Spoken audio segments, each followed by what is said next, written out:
My executive assistant slid a photo across the desk while I was signing an $80 million contract. In the photo, a woman was pulling a silver suitcase out of the arrivals hall at Capital International Airport. She wore an ivory trench coat. The wind lifted her long hair ever so slightly. A pair of sunglasses hid most of her face, but I'd recognize the curve of that chin with my eyes closed. Sophia Kim. My pen paused for a split second, leaving a tiny blot of ink on the paper. CEO Wang. MS. Kim landed at 3 this afternoon. She didn't notify anyone. Our people happened to spot her at the airport. My assistant's voice was steady, but I knew he was waiting for my reaction. I handed him the signed contract, then casually flipped the photo face down on the desk. I know. You can go. After the office door closed, I leaned back in my chair and shut my eyes for a moment. 7 years. Sophia, you finally decided to come back. Chapter 1. Looking back, it's almost laughable. From the time I was 18 until I turned 25, I, George Wang, spent my entire youth doing one thing: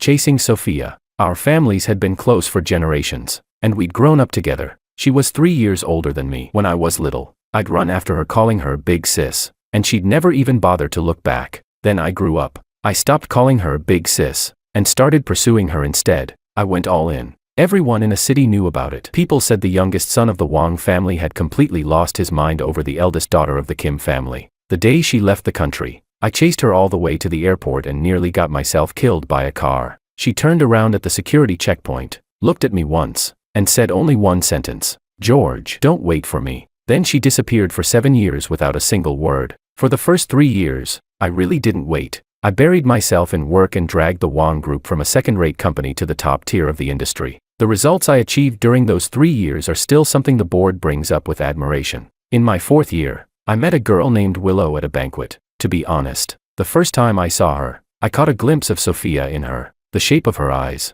the slight upward curl of her lips whenever she spoke, even the way she frowned from time to time, they were unbelievably alike. Back then, I honestly thought Sophia had cursed me. Everyone I looked at somehow reminded me of her, but the longer I spent with Willow, the more I realized they couldn't have been more different. Sophia was the moon, untouchable, cold, distant, someone no one could ever truly reach. Willow was the sun, warm, fearless, full of life. Whenever she smiled, a row of perfectly white teeth would show, her eyes curving into crescents that could melt anyone's heart. She never asked why I'd sometimes lose myself staring at her profile. She never asked what was hidden inside the encrypted folder buried at the bottom of my phone's photo gallery. Instead, she found new recipes to cook for me every single day. When I worked past midnight, she'd curl up on the couch waiting for me. Her eyes would barely stay open from exhaustion, yet she'd stubbornly insist she was just binge-watching another show. One time, I drank far too much at a business dinner. By the time I got home, I was throwing up so badly I could barely stand.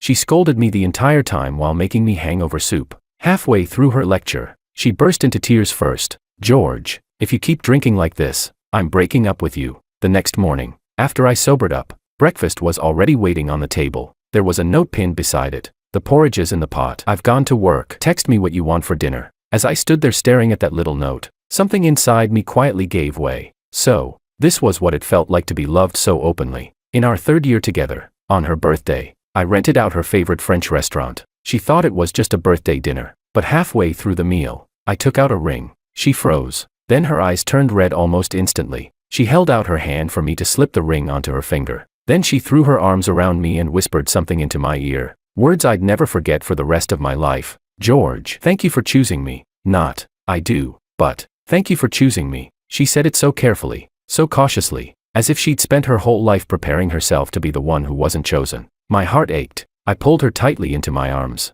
"No," I whispered, "I'm the one who should be thanking you." Willow. Chapter 2. After news of our engagement got out, the gossip spread like wildfire. Some people said I'd finally gotten over my heartbreak. Others insisted Willow was nothing more than Sophia's stand-in. Some even made bets that the moment Sophia came back, I'd dump Willow without a second thought. I knew what people were saying. Willow knew too, but she never questioned me, never made a scene. Sometimes she'd come across those rumors online. She'd quietly set her phone down, glance at me for a moment, then smile and change the subject. She knew there was a corner of my heart that had once belonged to Sophia, but she never tried to erase it. She simply opened a window beside it, and let more light in. Now, Sophia had really come back. I turned the photo over and looked at it one last time. 7 years had passed, yet she hardly seemed to have changed. She still carried that distant, untouchable air, as though the warmth and noise of the world had nothing to do with her. My phone buzzed. It was a message from Willow. Can you get off work on time today? I made your favorite pork rib soup with Chinese yam.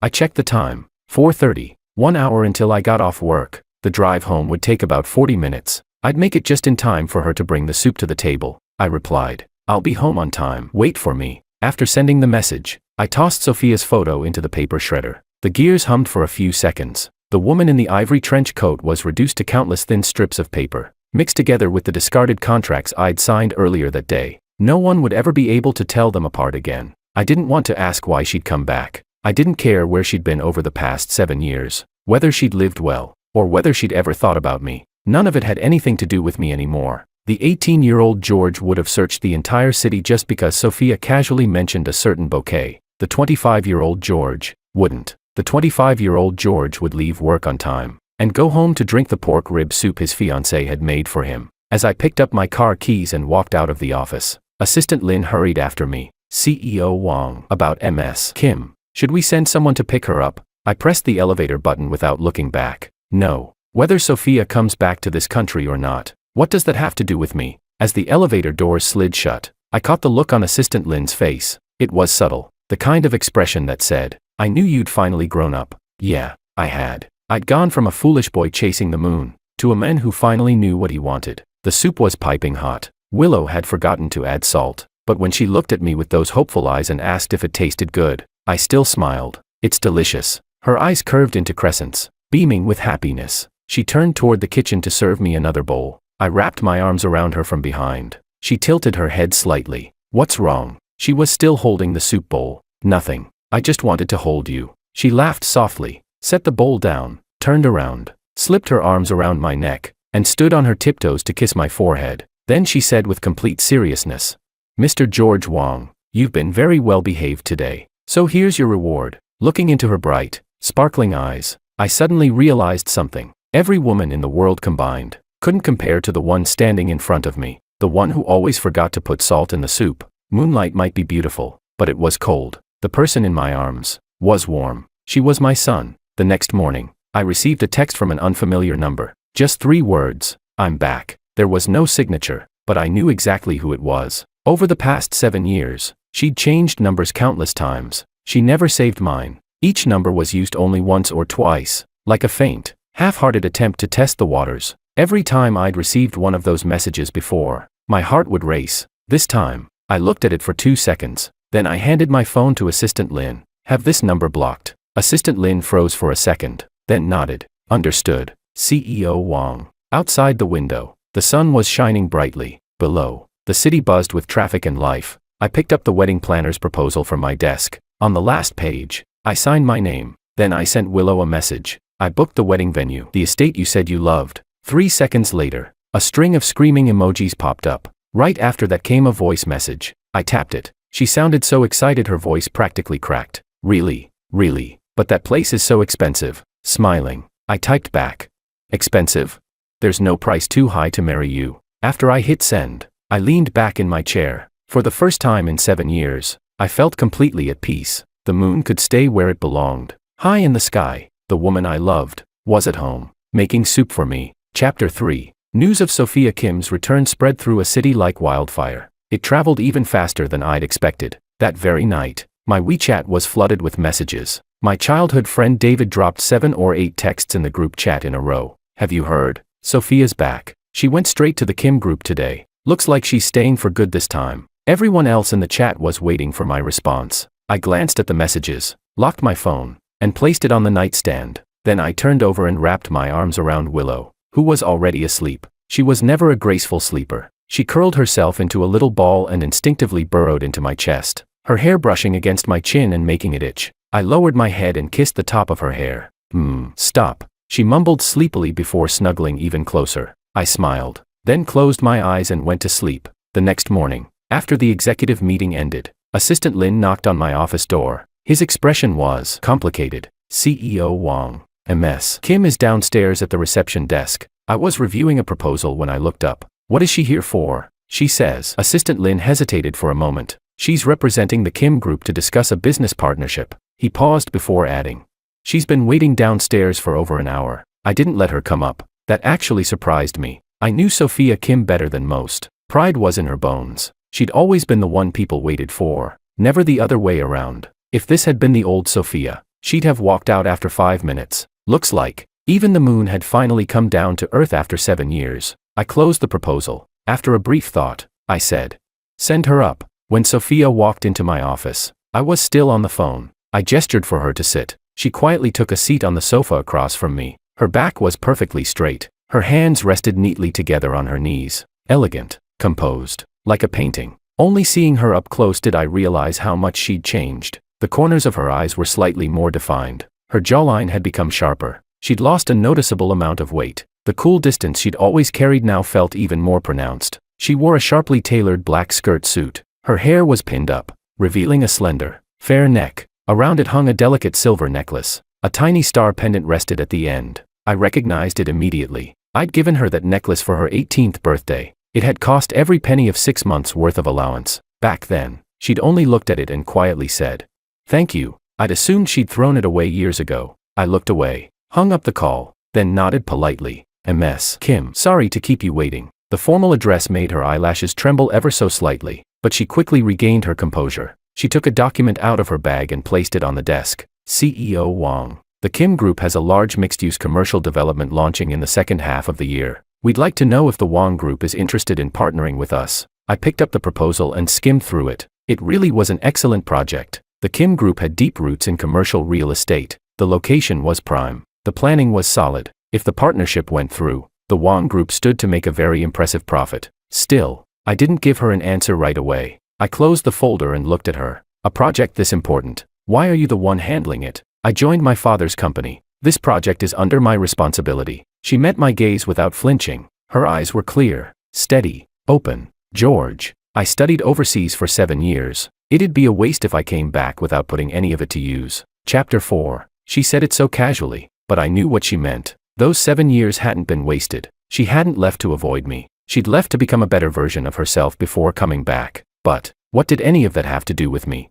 "It's a solid project. I'll have our business division evaluate it. We'll let your team know once we've reached a decision." I took a sip of my tea. My tone remained polite, professional, distant. Sophia was silent for a few seconds. Then she spoke again. "I heard you're engaged." "I am. Congratulations." "Thank you." Silence settled between us once more. She lowered her gaze to her folded hands, as though carefully choosing her words. After a long pause, she looked back at me. A faint smile touched her lips. "The day at the airport, when I told you not to wait for me, you really didn't." There was far too much hidden in that sentence. If I'd wanted to hear it, I probably would have found regret, reluctance, maybe even a trace of remorse, but I didn't want to. "People have to move forward," I answered. "You're right." She stood up, smoothed the wrinkles from her skirt, once again becoming the composed, graceful Sophia Kim everyone knew. "Then I'll wait to hear from you regarding the project. Goodbye, CEO Wang." I asked Assistant Lin to escort her downstairs. After the elevator doors closed,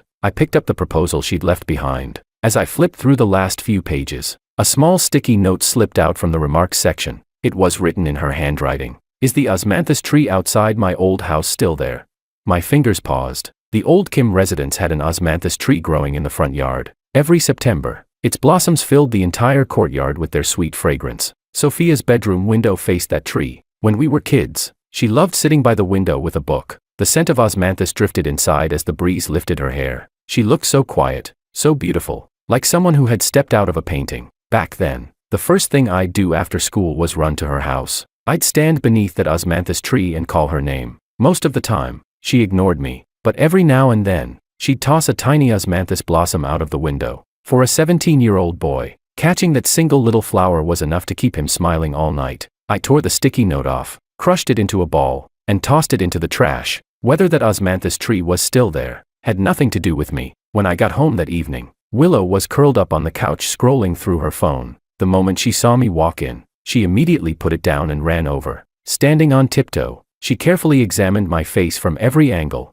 Then she narrowed her eyes. "Who did you see today?" I changed my shoes without the slightest change in expression. "A bunch of clients." "Why?" She leaned closer and sniffed my suit like a cautious little puppy. "Gardenia. And a pretty expensive one, too." I almost laughed. Sophia had always worn a gardenia perfume. 7 years later, she still hadn't changed it. Willow's nose was ridiculously sharp. Even I hadn't noticed the scent. Must have picked it up in the elevator. I lied without missing a beat, then casually changed the subject. So, what's for dinner? She wasn't fooled in the slightest. Crossing her arms, she blocked my path. Tilting her head, she glared at me with an expression that was somehow fierce and adorable at the same time. George, don't think I don't know Sophia came to your office today. I raised an eyebrow. News really did travel fast. David and that big mouth of his. One of these days I was going to sew his lips shut. Yeah, she came. I admitted it without hesitation. She was representing the Kim Group to discuss a partnership. We talked for less than 20 minutes before she left.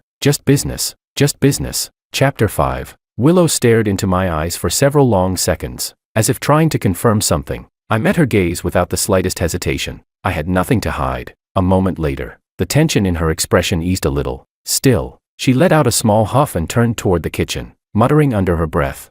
If it's just a business meeting, why'd she have to wear so much perfume? I walked over and wrapped my arms around her from behind, resting my chin on top of her head. Willow, are you jealous? I'm not. She answered immediately. Oh, then why are your ears so red? She instinctively reached up and touched one. Sure enough, it was warm. Embarrassed, she jabbed me in the ribs with her elbow. Do you still want your pork rib soup or not? I do. Then keep your mouth shut. So I obediently shut up, but I didn't let go of her. She moved around the kitchen cooking. I clung to her like a koala, awkwardly shuffling along wherever she went. Eventually, she couldn't take it anymore. She turned around, dabbed a flour-covered finger on the tip of my nose, and burst into laughter at the white smudge she'd left behind. George, you're such an idiot. Looking at her smile, my heart melted all over again. That night, after Willow fell asleep, I stepped onto the balcony, lit a cigarette, and called David. He answered almost immediately. Well, CEO Wang calling me personally. What an honor.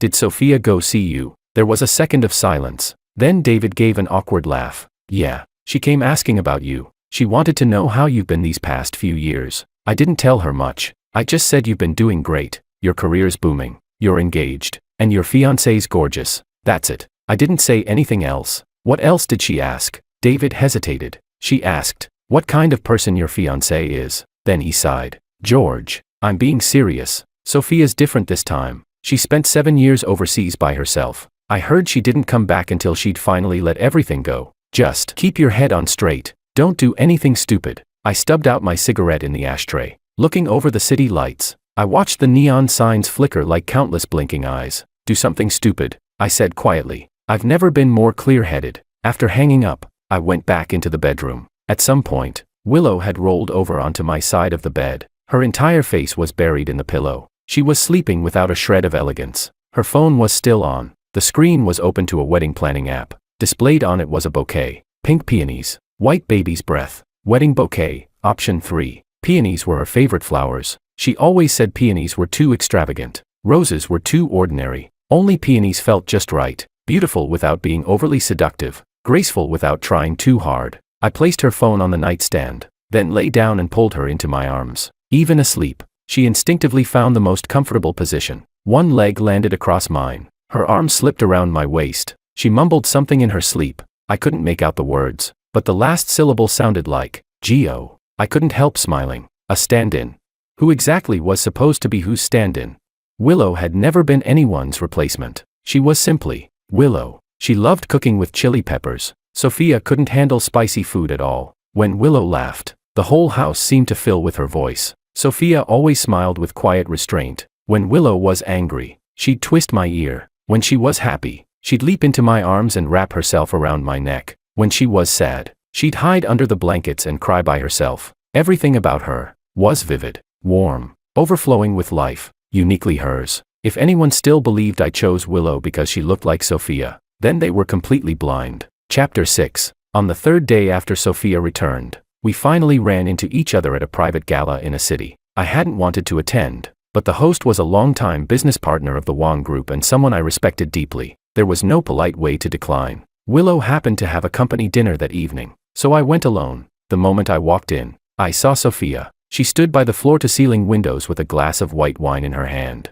surrounded by a crowd. 7 years hadn't changed a thing. The eldest daughter of the Kim family still commanded the room without even trying. She chatted effortlessly, calm, confident, as if she'd never left. The instant I entered, her gaze traveled across the room and landed on me with perfect accuracy. For one brief moment, the entire ballroom seemed to fall silent. People noticed. Of course they did. Some looked openly, others pretended not to. Everyone there remembered how hopelessly I had chased Sophia back then. Now that she'd returned, they were all waiting to see what would happen. Without changing my expression, I looked away and walked to the bar. A soda water, please. David appeared out of nowhere, drink in hand. He leaned closer and lowered his voice. Bro, whatever you do tonight, don't lose your cool. Everyone's watching you. I took a sip of my soda water and looked at him in confusion. What exactly am I supposed to lose my cool over? David stared at me for a moment, then sighed. Guess I worried for nothing. Halfway through the evening, I was standing in a quiet corner discussing a project with CEO Song.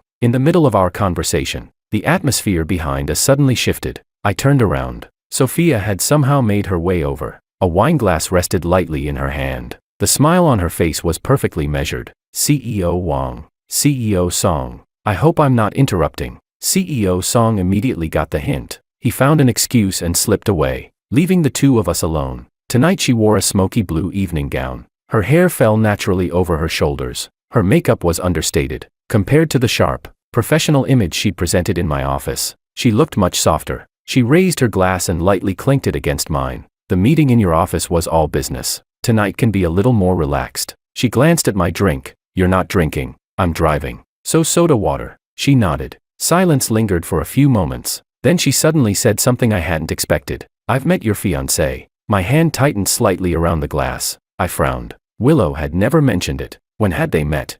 Where? Had Sophia gone looking for her?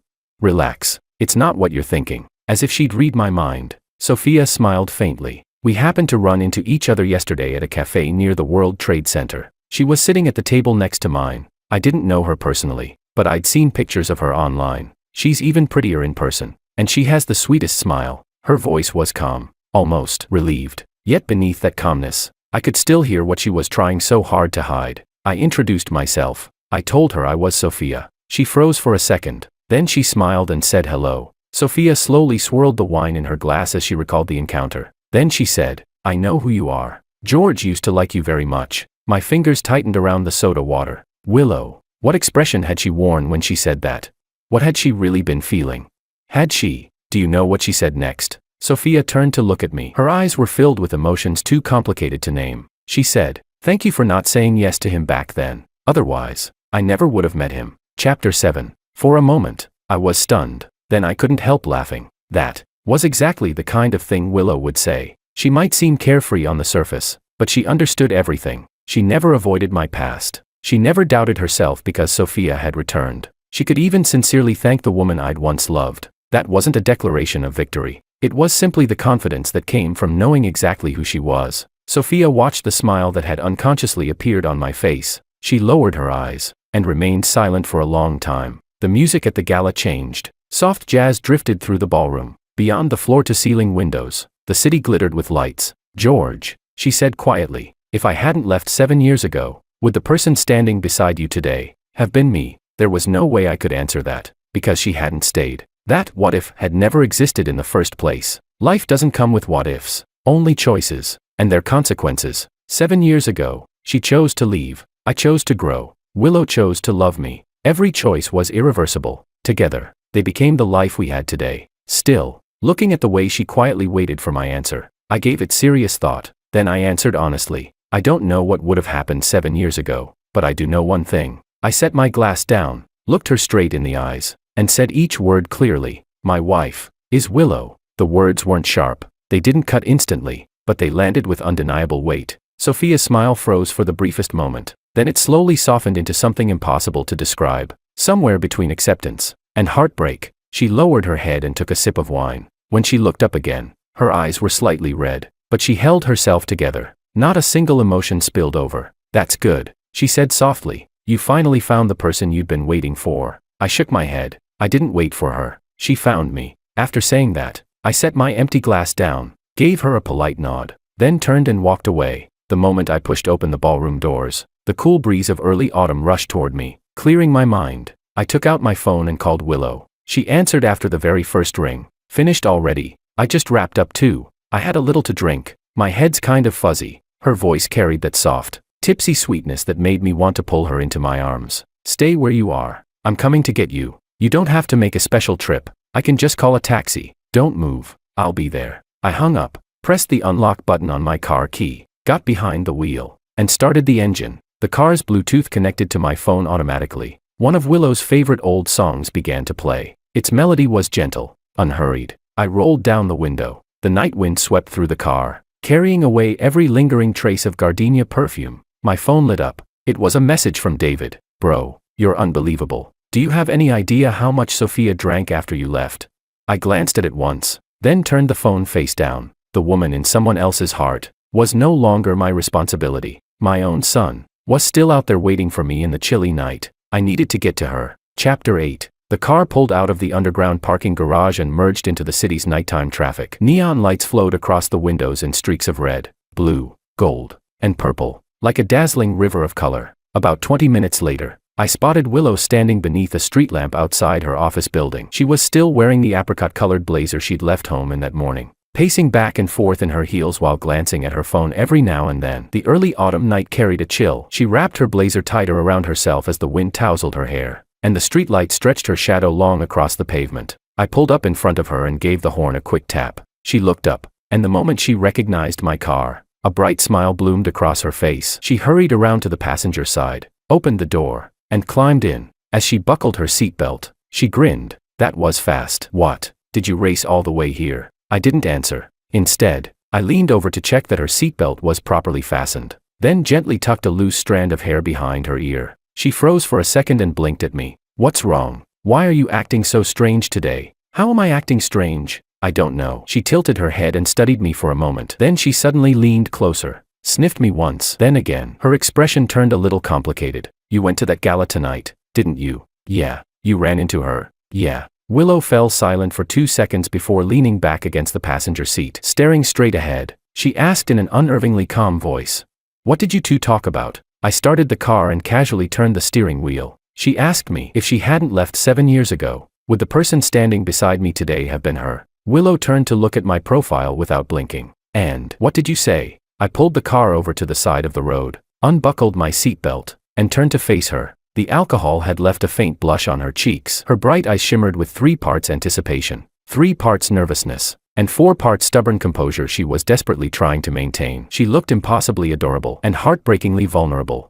I told her. I cupped her face, my thumb gently brushing the corner of her eye. I don't know about 7 years ago, but 7 years later, my wife is named Willow. Her eyelashes trembled, the light in her eyes flickered. Then she immediately pushed my face away, turned to stare out the window, and said in a voice that tried to sound calm but still trembled slightly, "Who says I'm your wife? We haven't even gotten married yet. Watch your wording." In the rearview mirror, I caught her secretly wiping the corner of her eye with her sleeve. She took one deep breath, then another. Finally, she couldn't hold herself together anymore. She spun around, grabbed me by the collar, and pulled me toward her until our noses were almost touching. Looking straight into my eyes, she whispered, "George, say it again. I don't know about 7 years ago, but 7 years later." Before I could finish, she kissed me. Her lips carried the faint sweetness of plum wine. They were soft, yet the kiss was fierce, as if she needed to make absolutely certain this moment was real. I froze for a heartbeat, then I slid a hand behind her head and deepened the kiss.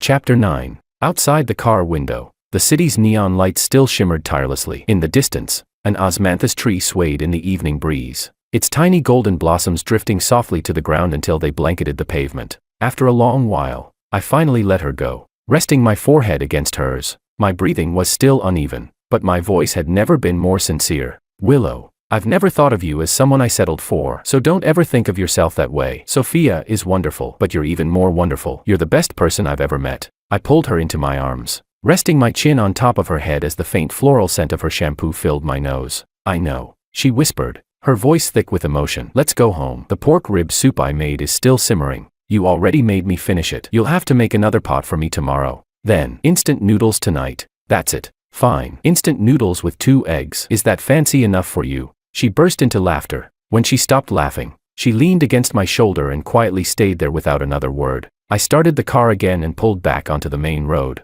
The cool breeze of early autumn slipped through the half-open window, carrying the delicate fragrance of blooming osmanthus. In the rearview mirror, the cool, distant figure standing before the ballroom's floor-to-ceiling windows grew farther and farther away, smaller and smaller, until she disappeared into the city's sea of lights, impossible to make out anymore. Some people's stories end when they reach their stop. Others are only just beginning their journey. The one who got away was never something that needed to be conquered. It was simply a beautiful dream hanging on the horizon of youth, a dream that was genuinely beautiful, but only that. The hand truly worth holding is the one that offers you a bowl of hot soup after every exhausting day. It's the person who, even when everyone else sees the invincible CEO Wang, still sees nothing more than an ordinary man who deserves to be cared for. By the time we arrived home, Willow had fallen asleep in the passenger seat. Her breathing was slow and steady, and the faintest smile still lingered on her lips. I didn't wake her. I turned off the engine and sat quietly in the driver's seat, watching her for a while. The streetlight shone through the window, settling gently across her face like a veil of soft light. What was 7 years, really? Some people return after 7 years hoping to pick up where they left off, but the warmth someone else gives you in just 3 years can outweigh everything another person could offer in a lifetime. Chapter 10. My phone vibrated. A text message from an unfamiliar number. I knew exactly who it was. Without even opening it, I swiped across the screen and deleted it without hesitation. Then I gently patted Willow's cheek. Wake up, we're home. She blinked awake groggily the moment she saw me. She smiled instinctively and reached out toward me. I can't walk anymore. Carry me upstairs. My feet hurt from wearing heels all day. She mumbled in a soft, spoiled voice. Please. I let out a helpless sigh, got out of the car, walked around to the passenger side, opened the door, and bent down to let her climb onto my back. She wrapped herself around me, her legs swinging lazily as she hummed an out-of-tune song. The motion sensor lights in the stairwell flicked on one floor after another, casting our overlapping shadows against the wall beneath their warm glow. Her breath brushed the back of my neck. Warm, ticklish. George, yeah, I love you. My steps paused for just a moment, and I couldn't stop the smile tugging at my lips. I know.